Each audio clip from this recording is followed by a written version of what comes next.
En aquests terrenys és on s'ha de construir el nou CAP de Llagostera. Des de la CUP Alternativa ens assegurarem i lluitarem perquè això suposi una millora dels serveis sanitaris en el nostre poble.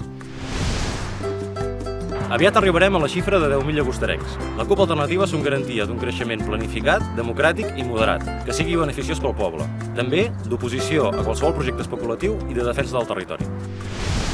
Hem treballat amb força i treballarem amb més força per una nova residència d'Olida que ha de ser de titularitat pública i gestió pública per aconseguir la millor atenció a la gent gran amb la participació de tot el poble.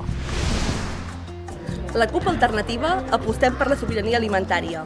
Volem ajudar la nostra pagesia i fomentar un consum i una producció conscients. És per això que, entre d'altres mesures, volem impulsar un mercat els dissabtes de producte alimentari de proximitat.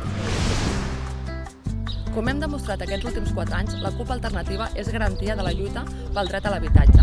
A més, ara volem desenvolupar un projecte d'habitatge de lloguer per a joves, amb preus protegits i equipaments comunitaris.